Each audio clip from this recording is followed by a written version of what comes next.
What's up, you guys? Brand new show, Can We Talk with your boy, Bigbody Cisco. And when I say can we talk, you know I could talk. So we're talking about a few things, current events, what we got going on. But welcome to the brand new show, Can We Talk with your boy, Bigbody Cisco, a subsidiary of Western Conference Podcast and everything under that umbrella. But without further ado, let's get right to it. Diddy and Cassie, as they going into this damn trial. Come on, man. I'm looking at the prosecution focus, right? Diddy, look, let me just say, and I love you, Cassie, I love you. But the things that Diddy had made you do through this case that I'm starting to, the freak offs, the abuse. I mean, let me just put out the disclaimer now. Nothing to be glorified about, abuse and all the things that have been going on. But some of this stuff, the abuse part, they said Diddy would drag, kick, and stomp her while she was on the ground, as you guys seen in that hotel video. Look, no female or anybody in general should endure that type of abuse. But we're talking about he wanted complete control of who she socialized with, her appearance. You guys know those controlling boyfriends. Don't wear this. Don't say that. Don't say hi to him. So as you guys can see, there was a pattern for what Diddy was doing. But some of these freak offs, they had multi-day sessions. And I'm talking about he was lightweight pimping her out. Like Diddy was lightweight the pimp, and they were getting sex workers, and he was making them do nasty shit. You know what I mean? So she was forced, even when she was unwell with UTIs or sores in her mouth. Come on, man. This is a beautiful woman. If you guys know who Cassie Ventura is, Cassie is a bad mom. Shut your mouth. But the things, being humiliated, such as Diddy pissing on her and the other participants on not just the body, but in the mouth, sometimes causing her to choke. Now, look, okay, this is where I draw the line. I don't know if you have tasted piss before. I didn't do it by choice. We was on a rafting trip. I'm gonna show you exactly how it went down. I was trying to take a piss off the raft. My brothers moved the raft. It moved me. Piss went right in my mouth. Wasn't a good sight. Wasn't a good taste at all. So just knowing that, how that tasted in that moment for me. When you have someone saying, hey, go piss in Cassie's mouth, come on, man. This is just despicable. It's horrible. And, people ask me, oh, are you going to play Diddy anymore? I put Diddy in that, some may not like this and some may frown upon this, but I put it in the same category as R. Kelly. Some of y'all lying, talking about I'll never listen to R. Kelly, and you still stepping in the name of love. That's what I'm talking about. You gotta decipher between the two. There's the artist, and then there's the freaky motherfucker that you guys are finding out now. Drug use. Developed an addiction to opiates to help her with anxiety and numb her from all the abuse. Look, I'm just going to put it out there. Through this trial, if I'm Cassie's boyfriend, husband, whatever, significant other, and I'm sitting in the courtroom listening to this, you a better man than me, because I would have been attacked Diddy and he would have been wiped off the face of this earth. But my brother, more power to you. You have a lot of healing to do. But the defense focus, they're talking about violence, multiple abuse with physical altercations between the both of them. Cassie was also to blame as she engaged in the violence. Like, I get it. But some of these freak off things, like every freak off was voluntary and she could have left. I get that aspect. But when you're young, you're in the game, and you got Diddy, one of the biggest influential music execs, artists, whatever you may have, and he's part of this, what are you going to do? But that's neither here nor there. Tried to paint the picture that Cassie participated. This is all from the defense. Tried to paint the picture that Cassie participated in planning of the freak-offs. So, Diddy's lawyers are like, well, she helped plan it. I get that. But old kingpin Diddy over there picking up the escort supplies and the room. So, look, I get it. I get this freak-off thing that you guys are doing. I'm pretty sure there's going to be a lot more coming out. But they have released, and they'll have it right here on the bottom of this, the pictures of the male escorts and people they did these freak offs with. Their life will never be the same now. Their life will never be the same. But that just goes to show you the public light that we're living in. And talking with Bigbody Cisco, this Diddy and Cassie case is going to get uglier than we think it is. But more power to you, Cassie. Hopefully you get what's coming to you. And Diddy, I hope they bury you under the jail. And they be like, take that, take that, take that. That's my take on that. Transfer over to Big Body Sports.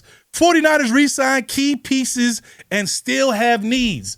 As you guys all been hitting me up, Brock Purdy getting paid, Fred Warner getting paid, George Kittle getting paid. Look, We are living in a business where you guys go what the going rate is. And Brock Purdy, I think they paid him right. What did he get? 5 years for $265 million. That goes to about 50, 53. He was in that range. And for all the Purdy haters out there, we talk about Mr. Irrelevant. He had to show and prove, in which he did. He took us to a Super Bowl and did all that thing. And people, oh, he's not even in my top 15. He's not in my top 10. The boy got paid. Kittle, that was already a no-brainer. 4 years for $76.4 million. That's the highest paid tight end. And then you got Fred Warner, BYU's very own, 3-year extension, $63 million, highest paid linebacker in the league. They still not addressing, our O-line needs, the cornerback needs, D-line position, but we got Mykel Williams in the draft. Defense strategy, because they have Robert Saleh in there. So for all my Niner fans, I'm always going to have a big body take on the Niners at all these Can We Talks. So you have the sports, you have our current events, and then we get into some other stuff. Go to the movie review. I'm putting everything in this first episode because I'm going to show you what we're doing. We're talking about current event, which was Diddy and Cassie. Big Body Sports, which is my take on what the Niners goings-ons with the season going on. Now I got the Big Body movie review. All in the Can We Talk with Big Body Cisco. Look, I know people don't go to theaters anymore and buy the popcorn, get the drink. It's like a lost, art of going to the movie because everybody watches it on their phones. They watch it on Amazon with the little, you get it for free at the house. But let me just tell you, I went to the movies the other day and watched this movie Sinners. Throw it up, throw up the movie promo. Sinners with Michael B. Jordan. I was excited. I was excited to go see this movie. Michael B. Jordan, hell, he's playing 2 characters. Hell, he's playing cousins or brothers. First of all, Michael B. Jordan, you selfish motherfucker. You could have gave that other role to somebody else, brother. Yeah, watching the movie, you could, especially a vampire movie, you could have gave that role to another up-and-coming minority actor. That's just my first part about that. But you did a good job on that aspect. Now, let me tell you this. The synopsis of the movie, right, was supernatural horror film about twin brothers, Smoke and Stack, played both by Michael B. Jordan, who were former gangsters in Chicago. You guys seen the previews. It blends the historical context of the Jim Crow era South with the elements of vampire horror.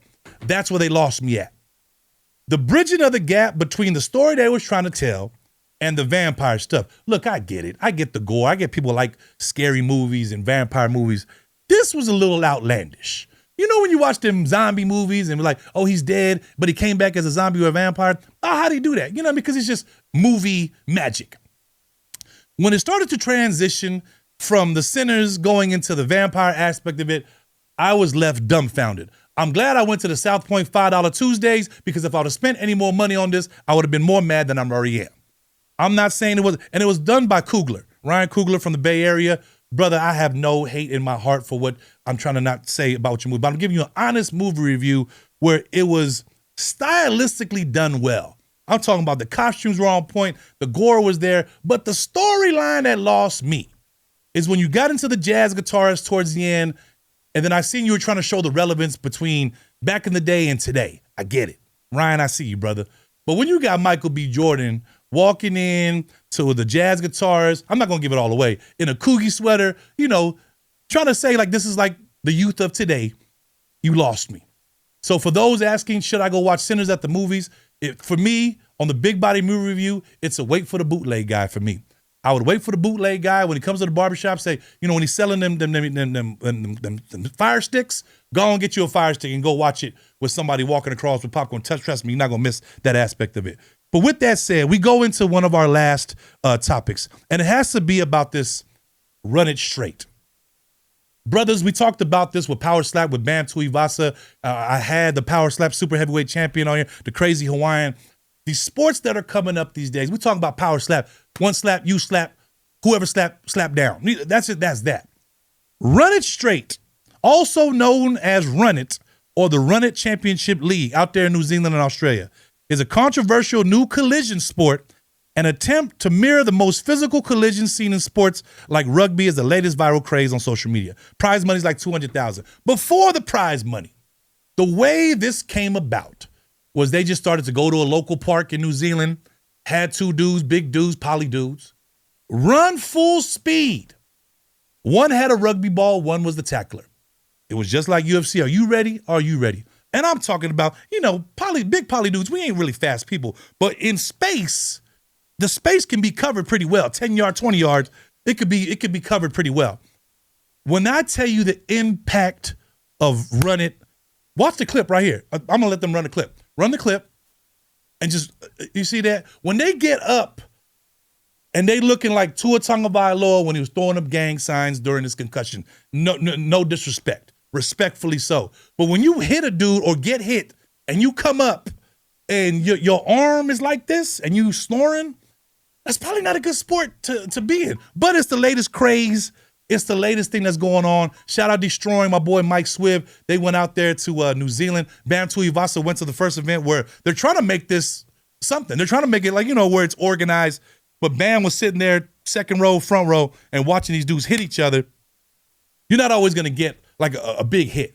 You're going to get that one dude, and you guys know who I'm talking about. Remember in high school or in college football when you guys had to do a hitting drill and you guys would number up with the other person on the other side, be like, 1, 2, 3, and you'd be like, 1, 2, oh shit, he going up against me. That's what I feel. Like, no one can duck or dip or dodge. This is a solo sport where you got the runner and you got the tackler.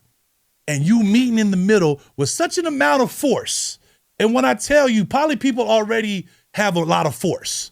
But when you come in and you hear that pop, and they just, whoo, I'm every bone in my body, and I'm just watching the video. I was sore the next day watching these videos, and I didn't even partake in the goings-ons of this Run It. So everybody that's doing the Run It championships and the Run It challenges, get paid. I don't think $20,000 or whatever they paying you guys is enough money, because I was telling Bam, it's instant CTE along with power slap, instantly into a concussion, instantly, and shout out all my power slappers and shout out all my Run It participants. I'm just saying, let's think smarter, not hit harder. You know what I'm talking about? I mean, you just think a little bit smarter. They don't even got no helmets. They ain't even got no pads, no shoulder pads. It's all, I'm talking about the one jelly roll that you thought you could never get rid of, that helps you now. So that's neither here nor there, because it's such a new sport. The regulations have not even been standardized to ensure a safe environment.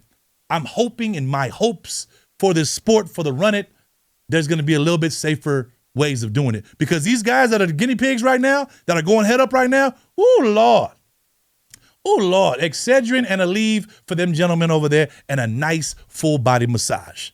With that said, that was Run It. That was Cassie. That was my movie review. That was sports. Look out for more. Can We Talk with Bigbody Cisco? This will be on a weekly basis. I got my content team. I got Austin, Drew, Barry, all the boys working together. I'm going to make the content. And you guys, all you got to do is watch it.